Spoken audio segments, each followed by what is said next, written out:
Olá, meu nome é Andréa Schaefer e essa é mais uma aula de Sociologia. Lembrando que estamos num bloco de assuntos baseados nos últimos assuntos de questões que caem no Enem desde 2009. Pesquisei, dei uma olhada e está indo por ordem de incidência. E o próximo seria, então, cultura e indústria cultural. Já ouviu falar disso? Muito bom.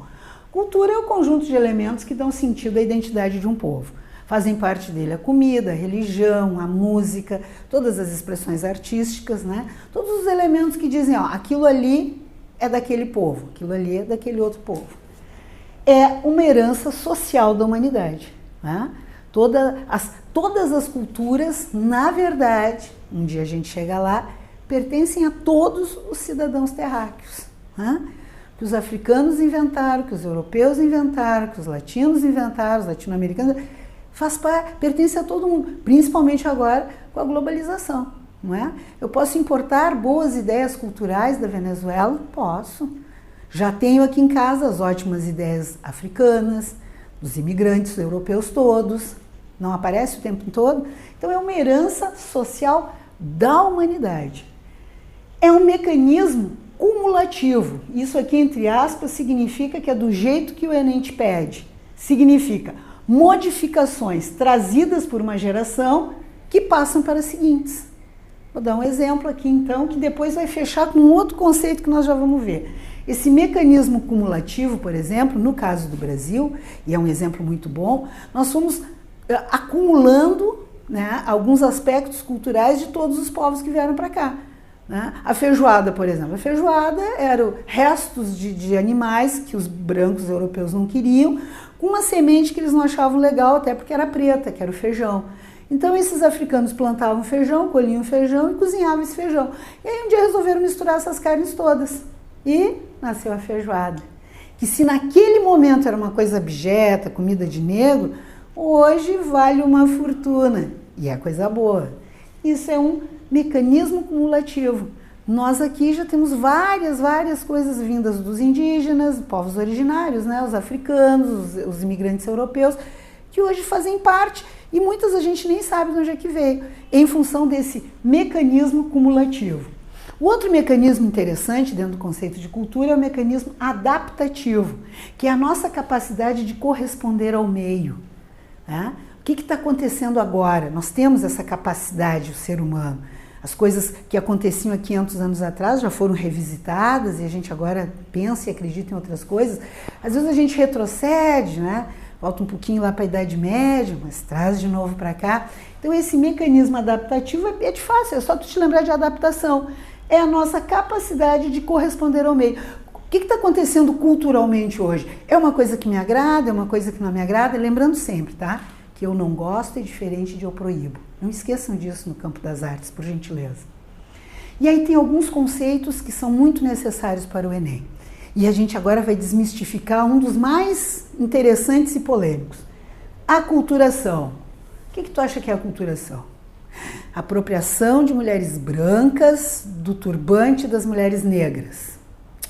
Tu acredita que não é isso, criatura? Presta atenção. É o contato entre culturas diferentes que vão gerar mudanças nos modelos culturais iniciais. Olha a feijoada aí de novo. O branco português, o branco europeu, né, o inglês, francês, não queria saber da feijoada. Hoje pagam um monte para comer uma feijoada. Então, a aculturação é o contato das culturas que provoca uma modificação. Tu trouxe de lá uma coisa que me agrada muito. Deixa eu te devolver uma outra. E isso na nossa ancestralidade enquanto ser humano era muito comum. Os vikings que passam para a história, como bárbaros, carniceiros, etc. e tal, não, isso é um conceito de Império Romano, eles faziam isso de uma forma sensacional. As crenças religiosas, as comidas, a maneira de se vestir, como construíam suas casas. Esses caras iam, em cada lugar que eles iam, eles entregavam essa informação e buscavam outro. Os celtas é outro povo, né? Outro agrupamento humano que fazia isso muito bem. E por aí afora nós íamos nessas trocas nos constituindo enquanto humanos. Então, esse é um conceito importante para entender a história da humanidade. Nós somos feitos de aculturação. Não tem nada a ver com a apropriação cultural. A apropriação cultural tem a ver com a indústria de massa, a indústria cultural, que nós já vamos ver em seguida. Outro conceito legal é a subcultura. Toda vez que tu ouve a palavra sub, tu acha que é menos, né? Sub isso, sub aquilo, não. Subcultura nada mais é do que uma cultura própria dentro de um subgrupo social. É uma cultura própria de um subgrupo social. Exemplo, a cultura nativista aqui no Rio Grande do Sul. É um subgrupo social. Está inserido na cultura brasileira e tem a sua cultura própria. Não quer fazer uma modificação, não quer que todo mundo coma churrasco, que todo mundo tome chimarrão, não.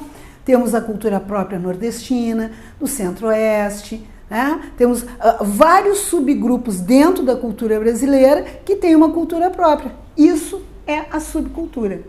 E aí, um dos conceitos mais legais, e tem caído bastante no Enem, é a contracultura, que é uma subcultura contra características dominantes da cultura vigente. Tradicionalmente, a gente costuma dizer que a contracultura aparece no final dos anos 50, nos Estados Unidos da América, com o movimento Beatnik, depois vai gerar o movimento hippie, né, com contestação do modelo vigente moral da época, o cabelo, a roupa, as guerras, etc. e tal. Mas para aí que eu tenho novidades. E para nos esclarecer que o Brasil já sabia de contracultura há muito tempo, tá aí o cara, né, da literatura, olha aí. E aí, pessoal, tudo tranquilo? Professor Bira na área para dividir uma aulinha aqui com a prof. Andréa, né, de Sociologia. Pô, contracultura, temos muita coisa para conversar aí, hein? E aí, Andréa, onde é que nós estamos? Pô, sabe, eu estava ouvindo a aula da prof aqui, um modelo de aculturação ocorreu na história do Brasil, né? Quando o europeu, o português, o infeliz, veio para cá, né, lá no século XVI, né, botou o pé dele aqui e teve aquele contato com o índiozinho. E o que ele fez? A aculturação também. Botou vestimenta nos índios, deu talheres para eles, né? Houve esse choque cultural lá no século XVI, né, André? Isso é um bom exemplo, é o início da história do nosso país, né? Exato. Mas não, o Bira não foi convidado para isso, veio para falar de contracultura. Contracultura. Então tá, continua aí e eu depois uso o meu exemplo. Eu vou chamei esse camarada para nos contar um pouco, né, de um movimento fantástico, né, iniciado lá em 1922, que é o movimento modernista. E eu queria que ele dissesse aonde que se encaixa na contracultura.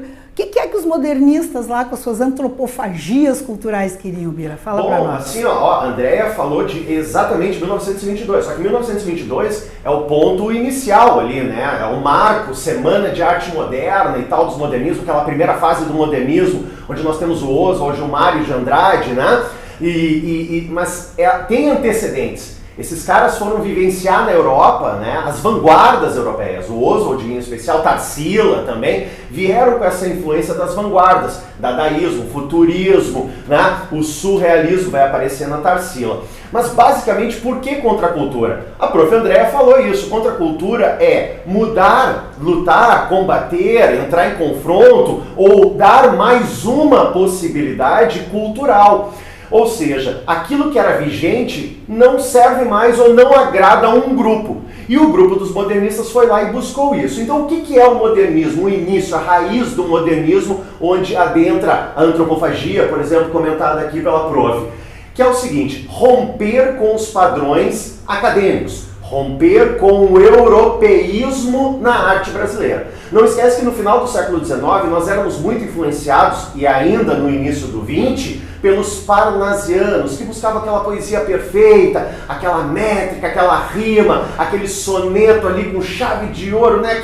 Tudo do lugarzinho bonitinho. O que os modernistas buscaram? E aí eu pego o Oswald como exemplo. Buscar romper com essas regras. Ou seja, uma nova poesia, uma nova arte, uma nova literatura, aqui especificamente estou falando, onde não seguissem mais regras, não seguisse mais pontuação, não seguisse mais métrica, estrofação foi pro inferno. Ou seja, a partir de agora mostrar o Brasil, feita por brasileiros, falando do Brasil, buscando o quê? A identidade, a verdadeira identidade do povo brasileiro. Ou seja, a cultura brasileira até então era cópia da europeia. A partir do modernismo, agora vou mostrar o brasileiro como verdadeiramente ele é. A cultura, a sociedade, a política, a arte, ou seja, qual é a nossa riqueza? Temos qualidades, temos defeitos, mas esse é o brasileiro. E junto com Oswald, tem o Mário de Andrade. E tem uma obra fundamental que mostra exatamente essa miscigenação, essa mistura, quem é o povo brasileiro, que é o Macunaíma, a grande obra que mostra a mistura entre o índio, o negro e o branco. Ou seja, essa mistura de etnias é o povo brasileiro, essa é a riqueza cultural e uma palavrinha-chave, né, André, que o Enem gosta muito, patrimônio. Patrimônio cultural brasileiro, é tudo que é produzido aqui. Ela deu o exemplo do nordestino, ela deu o exemplo do gaúcho, mas nós podemos falar do mineiro, do centro-oeste, nós podemos falar do norte. Cada cultura tem a sua riqueza. Não tem melhor ou pior, não tem maior ou menor. Todas são ricas e formam esse mundo maravilhoso que é a cultura brasileira. Exato. Tá? E acrescentaria até, então, que no movimento modernista, né, vai traduzir finalmente o brasileiro, né? Finalmente nós teremos uma tradução de quem éramos. E aí é que eles rompem socialmente com aquele padrão que determinava que nós éramos cópias. Então eles chegam com... Eu não quero... Não chegou esses camaradas todos, não, agora eu quero escrever como eu quero. Não, havia a contracultura, dentro desses conceitos sobre cultura, é a que mais tem um objetivo, um foco. O que eu quero? Por que eu estou botando a minha cara à tapa? Por que eu estou fazendo esse desenho? Por que eu estou escrevendo desse jeito? Para deixar bem claro que não, nós não somos europeus. Nós somos brasileiros e a gente tem uma tradução para fazer. Então eles rompem com aquele padrão e naquele momento, quando rompem, fecha com esse conceito de contracultura. Mas depois vai ter mais, não vai? Não, e tem mais um detalhe, a André trouxe um assunto legal também, que é, os modernistas vieram o quê? Mostrar. O europeu era o errado, a cultura era errada? Não, ela só não era nossa. Até temos influência dela, ela adentrou a nossa cultura. Mas agora, inclusive, os modernistas buscaram pesquisa histórica, buscar as raízes do povo brasileiro. Isso é interessante, já lá na década de 20 do século 20, né, pessoal? Mas não esquece que ainda no século 20... Olha da foto. Ó, ainda no século XX tem um outro movimento de contracultura muito bacana, que vira e mexe, cai aí no Enem, que é o que, pessoal? O tropicalismo. O tropicalismo foi outro movimento de contracultura no meio da ditadura militar, a gente não pode esquecer, né, naquele contexto, né, de 64 a 85, mas mais especificamente ali entre 67, 68 e 69. Ele foi muito rápido, mas ele foi impactante. A prova disso é que nós temos um álbum de contracultura extremamente conceitual chamado Tropicalia Panis et Circense, né? Então, o que os tropicalistas buscavam? Mostrar também a cultura brasileira, a verdadeira cultura. Qual é a verdadeira cultura? É a bossa nova, que veio uma mistura do samba brasileiro, nosso, também de origem africana, mas que adentra a bossa nova com aquela mistura do jazz? Não, não é isso. Isso é também o baião, beleza, né? O jazz, beleza. Nós temos a Jovem Guarda, que também não era nossa, foi trazida para cá, Erasmo, Vanderlei e tal. Ou seja, e o Roberto, né? Não, mas peraí, o tropicalismo é uma mistura de tudo isso. O Brasil é tudo isso, não vamos deixar nada de fora. Aí entra novamente uma influência, Oswald de Andrade, lá nos modernistas, a antropofagia. Mastiga tudo isso, deglutir. Esse movimento vem numa geração, que André comentou a respeito, o movimento hippie, que lutava, né, pela individualidade, pelo prazer, pelos direitos, né, de todos. Ainda o movimento hippie que lutava contra a guerra do Vietnã, não esqueçam, uma década de impacto. Movimento de Praga, o inverno de Praga, né?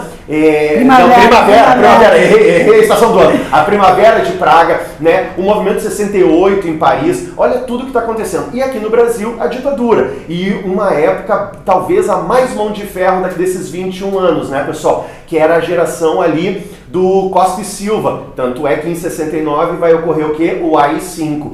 Então esse movimento... 68. No finalzinho, né? Em dezembro ali de 68 vai adentrar 69.